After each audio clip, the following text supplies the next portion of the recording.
चलिए शुरू करते हैं। स्ट्रक्चर ऑफ एटम, ठीक है।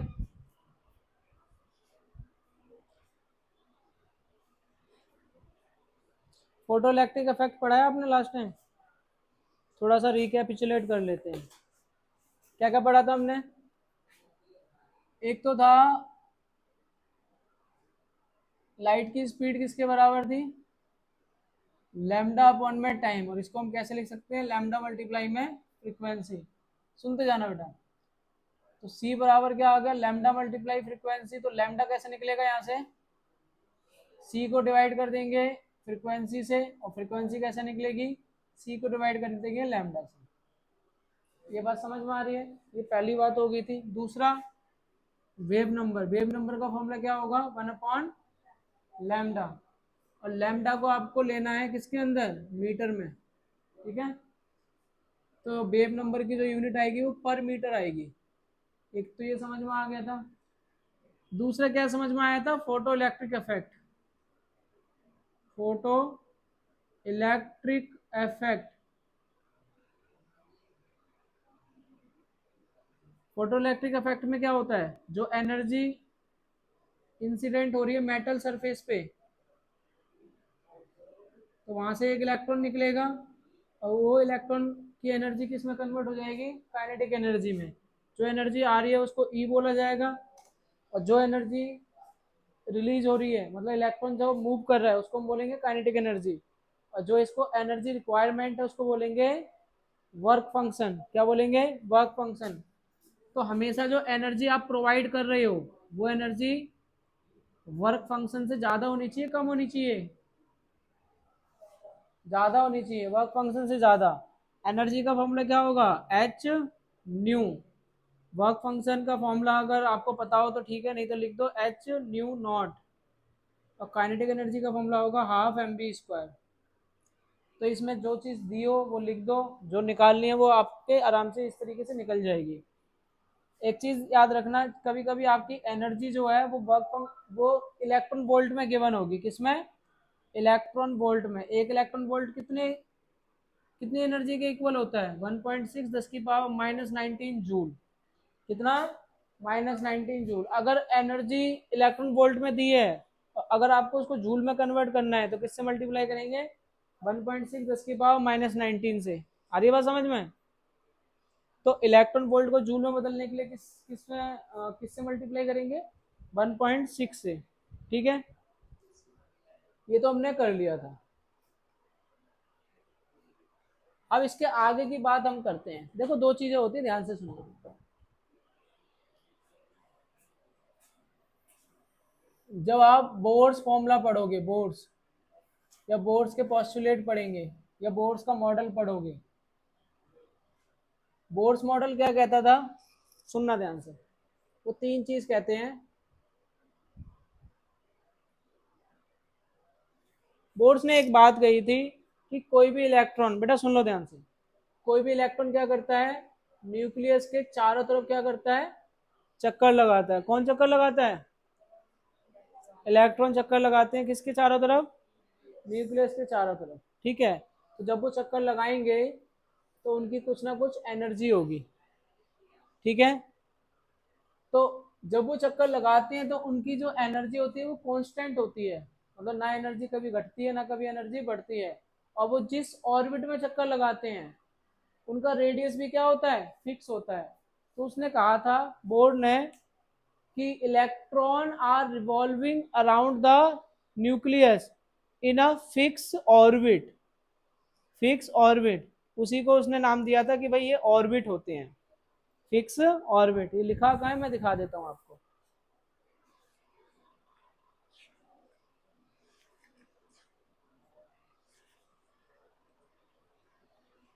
देखो यहाँ पे बोर्स मॉडल फॉर हाइड्रोजन आएगा, जिसमें पहली बात लिखी है, the electron in the hydrogen atom can move around the nucleus in a circular path and these path are called orbits. उनको क्या कहते हैं बेटा? ऑर्बिट्स। इसका मतलब एक बात तो फिक्स हो गई कि अगर इलेक्ट्रॉन इन पाथ में चक्कर लगाएगा तो उसकी एनर्जी क्या हो जाएगी? फिक्स। और उस एनर्जी का फॉर्मूला क्या होगा? सुन लो।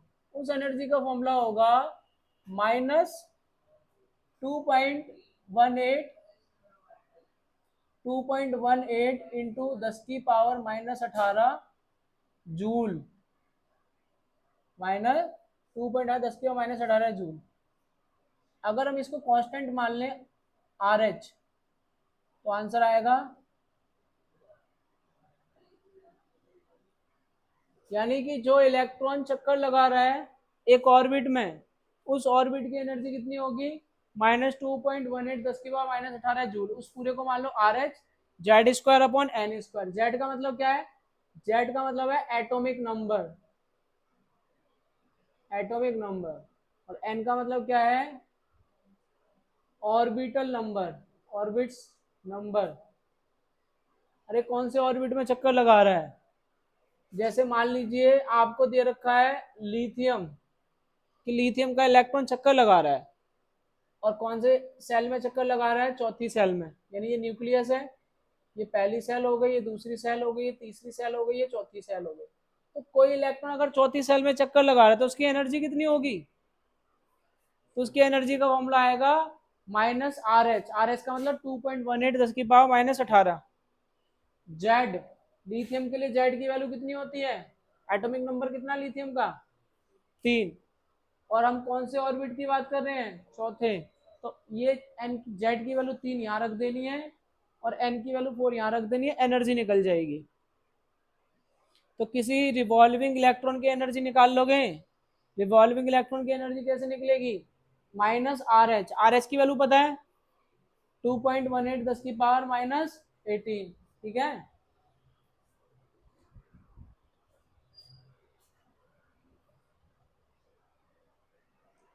इसको मल्टीप्लाई कर देंगे किससे, जेड स्क्वायर से और एन स्क्वायर से डिवाइड। जेड पता है ना क्या है, पहली बात ये समझ में आ गई। दूसरी बात उसने ये कही कि जो रेडियस है वो आएगा 52.3 इंटू 10⁻⁻12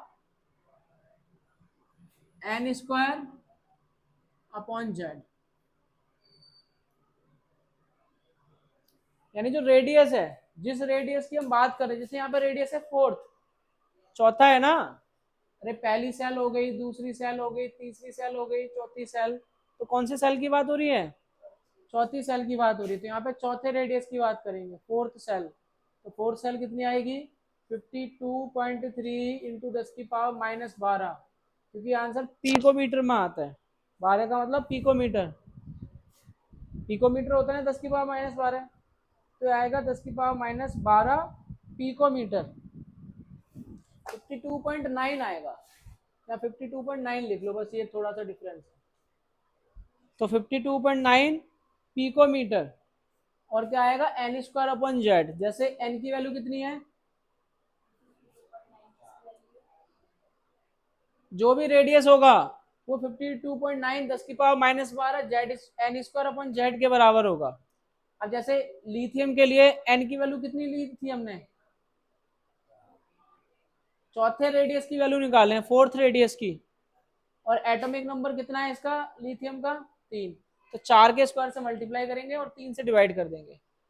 अगर मुझे लिथियम का चौथा ऑर्बिट निकालना है, चौथा 4th, तो उसका रेडियस कितना होगा।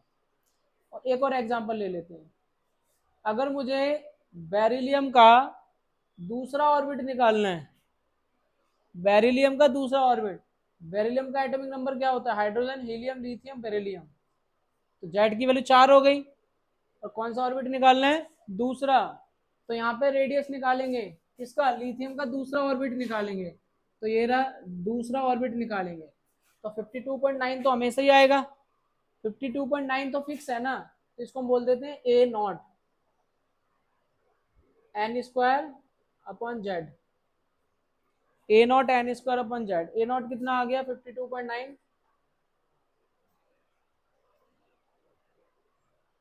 मल्टीप्लाई एन स्क्वायर, एन की वैल्यू कितनी है, और जेड कितना है, बस खत्म बात। तो ये बेरिलियम का चौथा क्या जाएगा, radius, 4th radius of beryllium. बात समझ में आ रही है,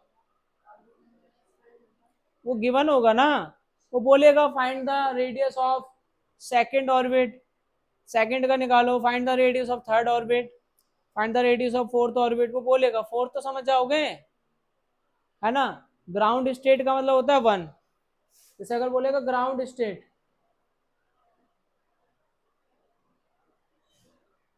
ग्राउंड स्टेट का मतलब होता है 1, और फर्स्ट स्टेट का मतलब होता है 2, क्योंकि ग्राउंड तो 1 हो गया, अब फर्स्ट फ्लोर है, फर्स्ट फ्लोर का मतलब दूसरी मंजिल, एक ग्राउंड फ्लोर हो गया, ग्राउंड फ्लोर मतलब पहली मंजिल, और फर्स्ट फ्लोर मतलब दूसरी मंजिल, ये दूसरी मंजिल ही तो है क्योंकि इसके नीचे एक और मंजिल है। तो ऐसे ही आपको फर्स्ट एक्साइटेड स्टेट बोले मतलब एन की वैल्यू कितनी आएगी 2, क्योंकि ग्राउंड पे तो वो है ही, और वो पहली मंजिल पे जा रहा है, मतलब एक तरीके से दूसरे इस पे आ रहा है, दूसरे सेकंड स्टेट पे आ रहा है।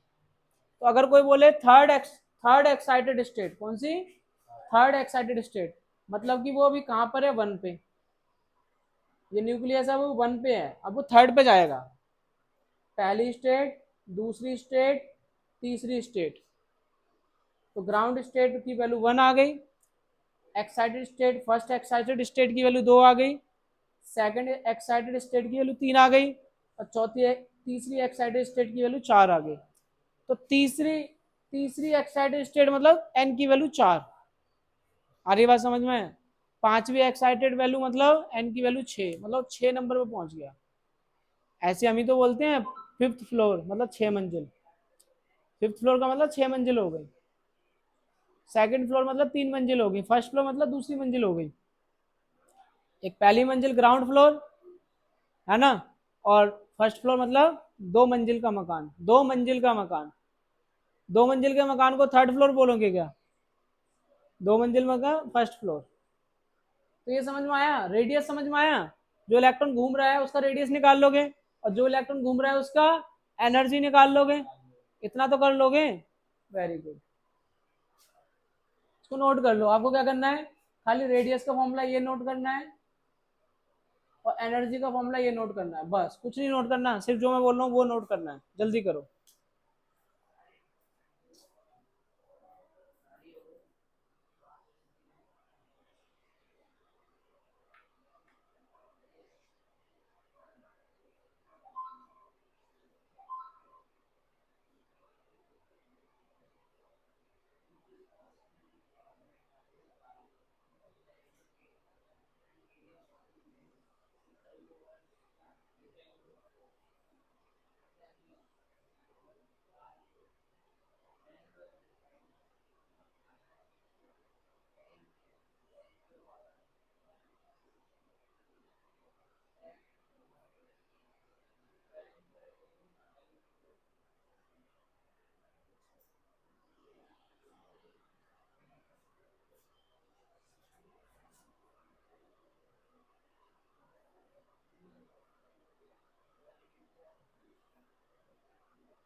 ये बात समझ में आई कि नहीं आई, आ रही है, चलो।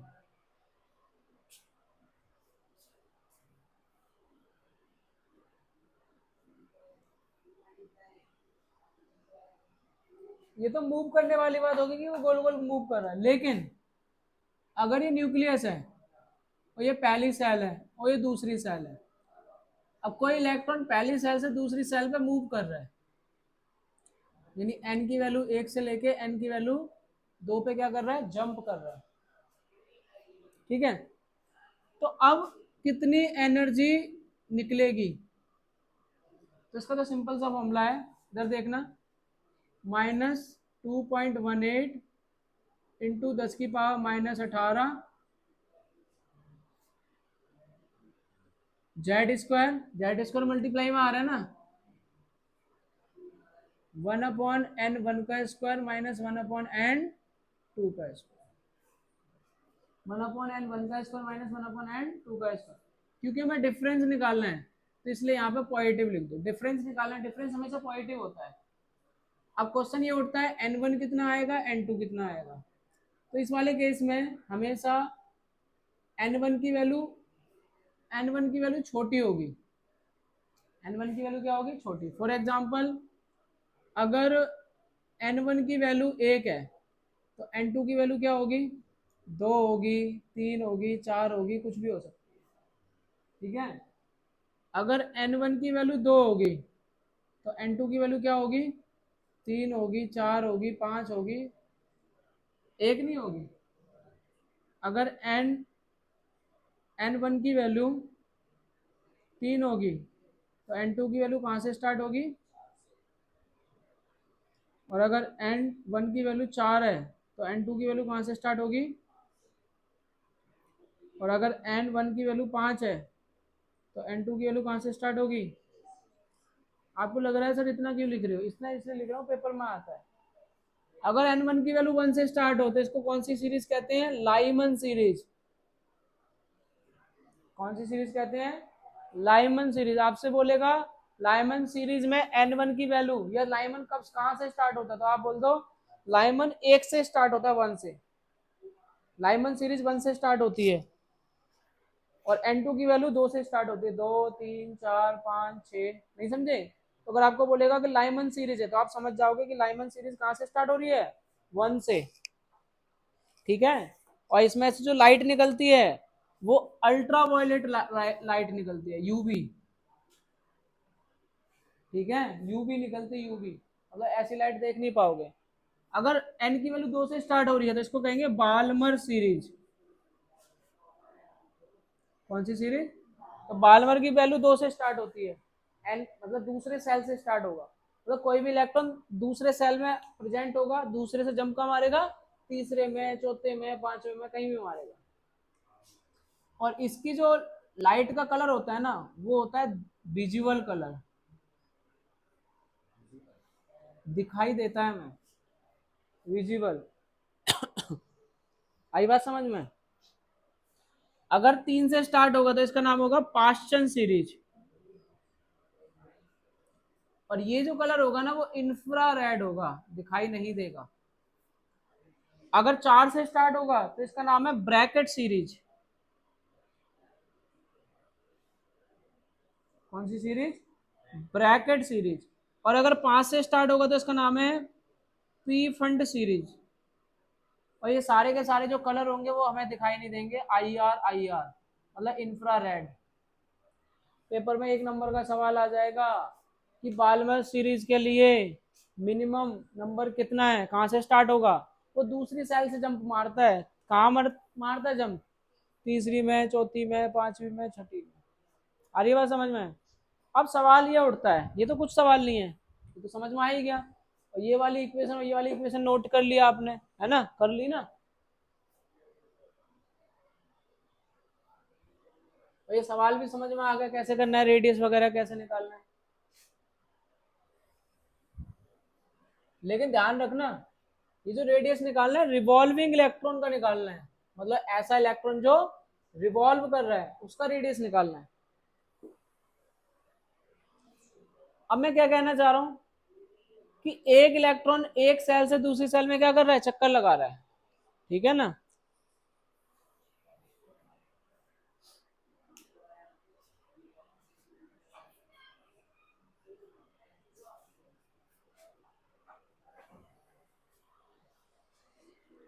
अब एक इलेक्ट्रॉन क्या कर रहा है? पहले सेल से दूसरी सेल में जा रहा है। अब सपोज करो ऐसा हो सकता है,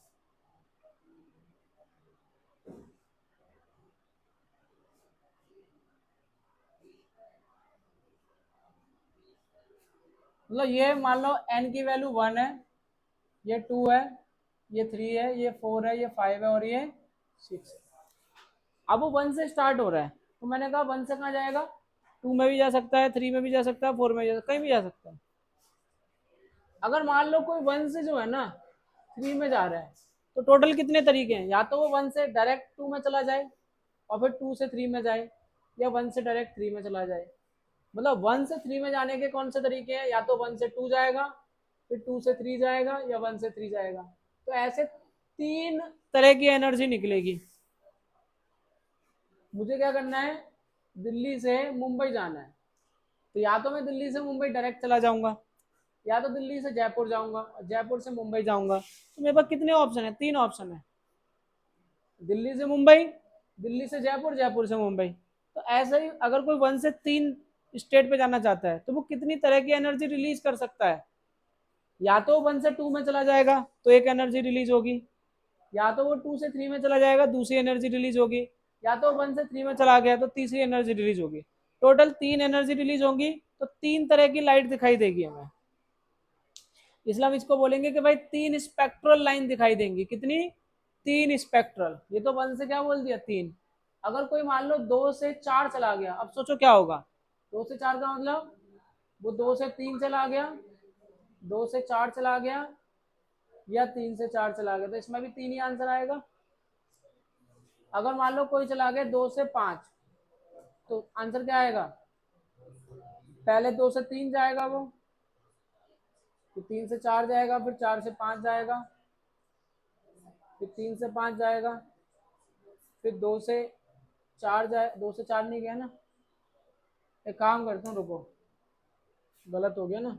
ऐसे तो 2 से 5 जाना है, तो एक काम करो, 2 से 3, 2 से 4 और 2 से 5, ऐसा हो सकता है। फिर 3 से 4 और 3 से 5 ऐसा हो सकता है, और फिर 4 से 5।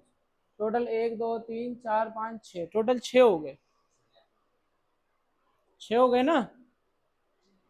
अगर मैं आपसे ये पूछूं 1 से 5 या 1 से 6, अगर तुम करके देखोगे ना तो डिफिकल्ट है, तो डिफिकल्ट है। करके देखोगे तो डिफिकल्ट है ना। 1 से 6 क्या होगा? 1 से 6 भूल जाओ, मैं पूछ रहा हूं 3 से 6। 1 से 6 तो इजी है, 3 से 6 मैं बताता हूँ। सबसे पहले क्या करो, n+1/2, n+1/2। अगर मान लो मैंने 2 से 5 पूछा, तो पहले 2 रखो यहाँ पे, 2, 2+1/2, 2 और 1 3, 3 दूनी 6, 6 का आधा 3, कितना आ गया? 3 आ गया।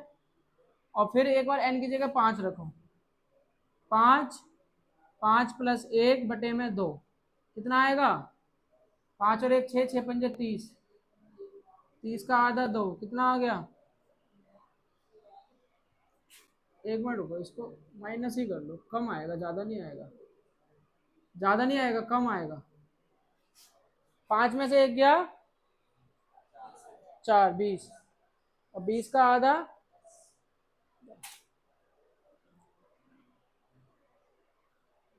और 10 में से 3 गए, कितने आएंगे? 7। देखिए ये कितने आ रहे हैं, 1 2 3 4 5 6, 6 आ रहे हैं।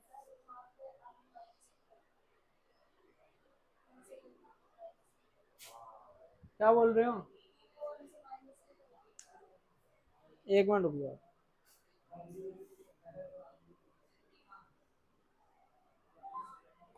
मैं क्या कह रहा हूँ, हमें 2 से 5 निकालना है। 2 से 5 क्या आएगा, पहले चेक कर लो।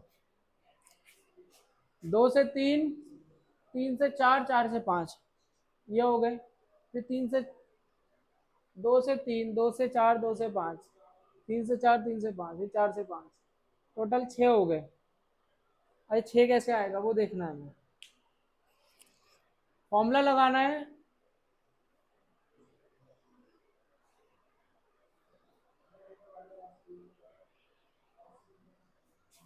अब 6 आना चाहिए, 6 कैसे आएगा वो चेक करना है।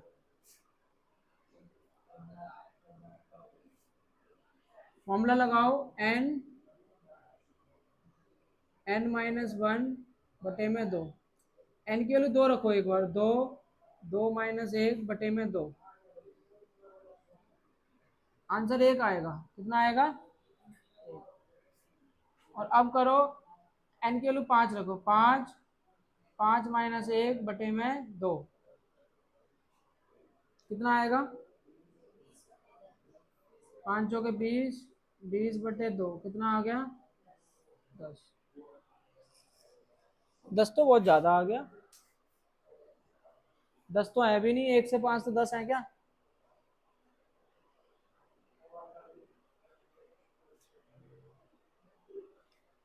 एक से 5 निकालना है, 1 से 5, 1 से 5 कितना आएगा?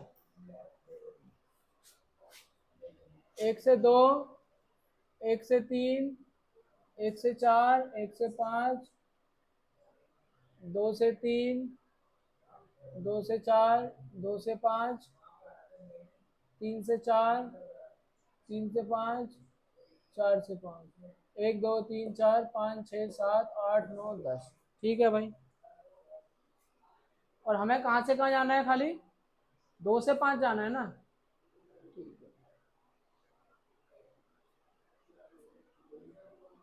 तो हमें जितने भी वन है ना वो घटा देने हैं। 1 से 2, 1 से 2 नहीं जाएगा, 1 से 3 नहीं जाएगा, 1 से 4 नहीं जाएगा, 1 से 5 नहीं जाएगा, तो बचे कितना? 1 2 3 4 5 6।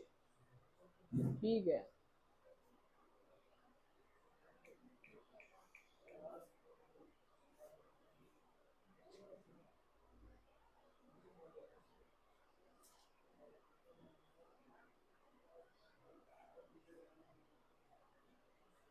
ये पेपर में आता है लेकिन ध्यान रखना है।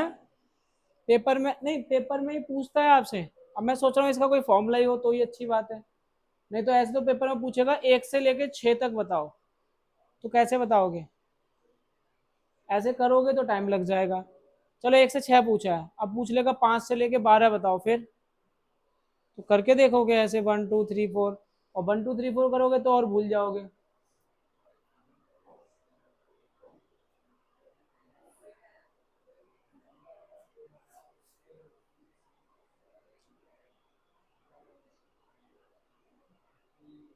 1 से 2, 1 से 3, 1 से 4, 1 से 5। ठीक है, फिर तो देखो एक काम हो सकता है जो मैं कह रहा हूँ, वो ये हो सकता है कि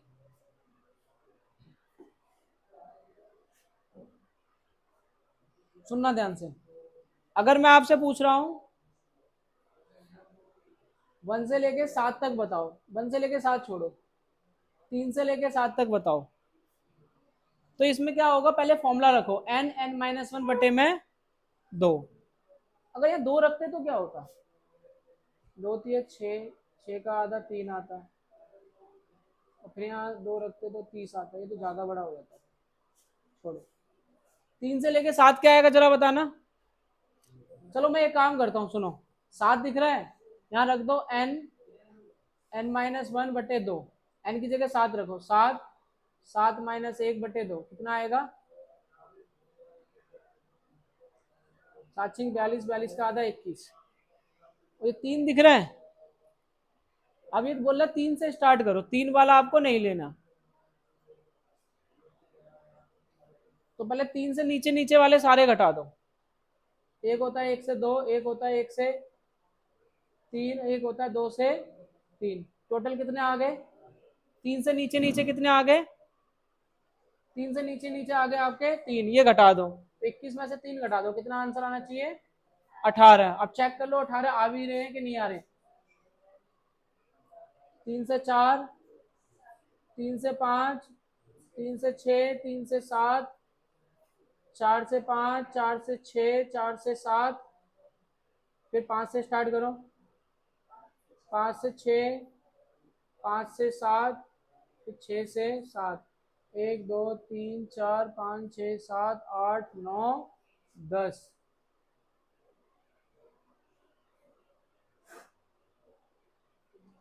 बड़ा मुश्किल हो जाएगा, छोड़ो फिर ऐसे ही कर लो। अगर 3 से 7 पूछा है, 3 से 7 पूछा है तो कितना करोगे सिर्फ? अच्छा क्वेश्चन नंबर 15 पढ़ो पहले, बैक एक्सरसाइज में क्वेश्चन नंबर 15 पढ़ो, नहीं तो इसी में टाइम निकल जाएगा फिर हमारा। पढ़ लो ना, क्वेश्चन नंबर 15 दिखा है? क्या लिखा है बताना एक बार।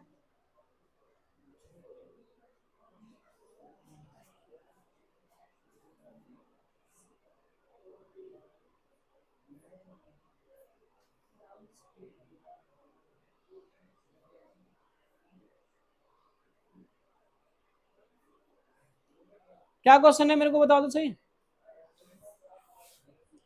What is the maximum number of emission line when excited from a 6 to ground state?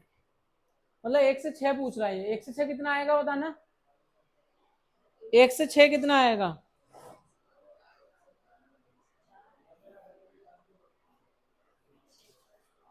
1 से 6, 1 से 6 आएगा।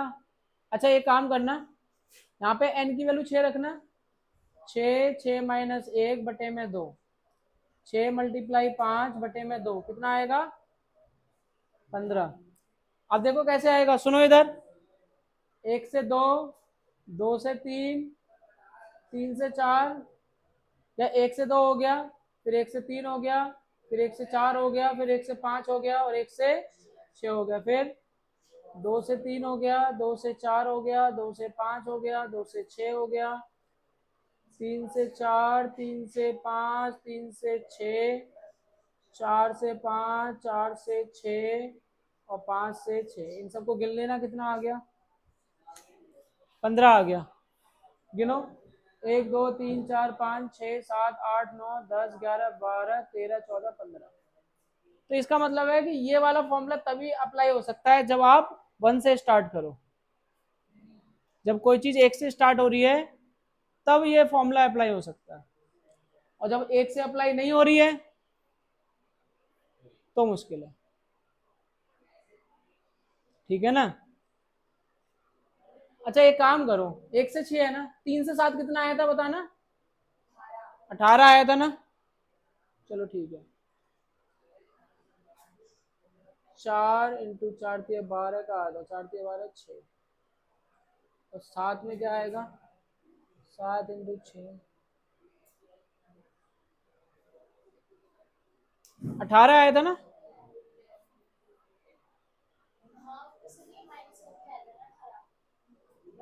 नहीं एग्जैक्ट कितना आया था? एग्जैक्ट ये है ना, 1 2 3 4 5 6 7 8 9 10, वैसे 10 आया था। 21 कहाँ आया था? 3 से लेके 7।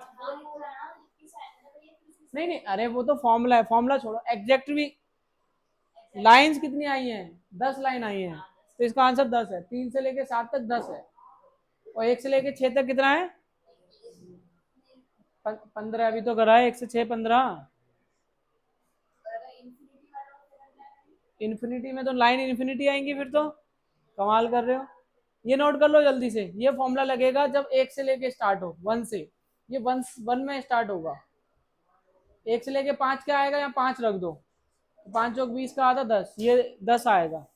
तो आप ये बस तभी अप्लाई कर सकते हो जब 1 से स्टार्ट हो रही हो लाइन।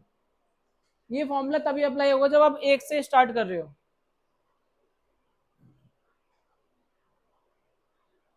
और अगर गलती से उसने कह दिया 5 से 10 तो मुश्किल हो जाएगा, क्योंकि फिर 5 से 6, 5 से 6, 6 से 7, 7 से 8, 8 से 9, 9 से 10, फिर 5 से 7, फिर 5 से 8, फिर 5 से 9, फिर 5 से 10, फिर 6 से 7, 6 से 8, 6 से 9, 6 से 10।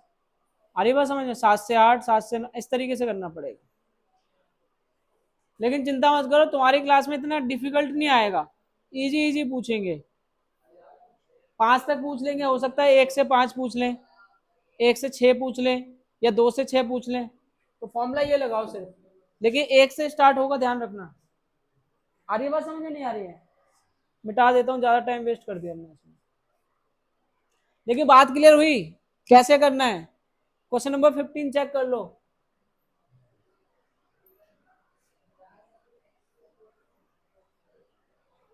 देखो ऐसा होता है, जब इलेक्ट्रॉन एक जगह से दूसरी जगह जंप करता है, मैं वर्ड क्या यूज कर रहा हूं? जंप। तो उस केस में एनर्जी तो ये रही। अब जो जंप करेगा तो उसका वेवलेंथ कितनी होगी? इलेक्ट्रॉन जंप करेगा तो बोले कि वेवलेंथ कैसे? जब इलेक्ट्रॉन जंप करेगा तो कुछ एनर्जी रिलीज करेगा, तो वो एनर्जी निकलेगी ई, और ई बराबर किसके होगा? एच न्यू के। और न्यू को क्या लिखेंगे? सी अपॉन लैम्डा। तो वहां से हमें लैम्डा निकालना है, तो लैम्डा कैसे निकलेगा? 1.0697, ये बुक में लिखा हुआ है, ये वैल्यू बुक में लिखी हुई है 109,677। क्या लिखी हुई है? 109,677, 1/n 1 का स्क्वायर माइनस 1/n 2 का स्क्वायर। और ये जो भी आंसर आएगा वो किस में आएगा? सेंटीमीटर में। मतलब कि अगर आपको वेवलेंथ निकालनी है 2 से लेके 4 के बीच में, तो n1 किसे मानोगे? 2 को, और n2 किसे मानोगे? 4 को। छोटे वाले को वन वाले मतलब छोटे वाले को वन और बड़े वाले को टू मानना है, और फिर यहाँ पे वैल्यू रख देना, तो कितना आएगा 1/λ बराबर 10967 पर सेंटीमीटर, सेंटीमीटर है ना ये, पर सेंटीमीटर, 1/2 का स्क्वायर माइनस 1/4 का स्क्वायर, इसको सॉल्व कर लेना, यहाँ से लैम्डा निकल आएगा। अगर लैम्डा निकल गया तो आप इजीली क्या निकाल सकते हो, फ्रीक्वेंसी, फ्रीक्वेंसी क्या होती है सी बाई लैम्डा, और अगर फ्रीक्वेंसी निकल गई तो एनर्जी निकाल दो, वैसे एनर्जी की तो डायरेक्ट फॉर्मूला है। तो हमने क्या क्या सीखा, हमने एनर्जी, अच्छा एक चीज बताओ, ये कहाँ से स्टार्ट हो रहा है, दो से, तो अगर दो से स्टार्ट हो रहा है तो ये कौन सी सीरीज कहलाएगी, बाल्मर सीरीज, तो ये भी याद रखो कि कौन सी सीरीज कहलाएगी, ठीक है, ये कौन सी सीरीज कहलाएगी, बाल्मर सीरीज, क्लियर हुआ। और ये जो कांस्टेंट है 109677, इसको कहते हैं रिडबर्ग कांस्टेंट, कौन सा, रिडबर्ग, रिडबर्ग क्या होता है,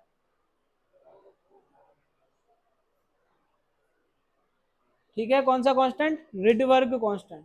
तो आज हमने क्या डिस्कस किया है, कोई इलेक्ट्रॉन अगर रिवॉल्व कर रहा है तो उसकी एनर्जी कितनी होगी, और कोई इलेक्ट्रॉन एक जगह से दूसरी जगह जंप कर रहा है तो कितनी एनर्जी होगी, और फोटो इलेक्ट्रिक इफेक्ट में फॉर्मूला क्या होता है, इसके ऊपर सवाल है 2.10, लिख लो बेटा 2.10 क्वेश्चन नंबर 2.10, 2.11, ठीक है, ये लिख लो, 2.10, 2.11, इतना तो लिखो पहले, एग्जाम्पल है ये, ठीक है। और बैक एक्सरसाइज में है 2.33, बैक एक्सरसाइज में 2.33,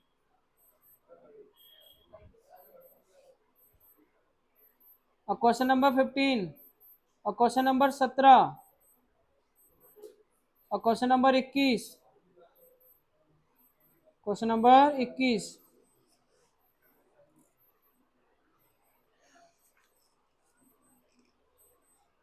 क्वेश्चन नंबर 51, 51, और question number 54, question number 55, question number 60, ये लीजिए।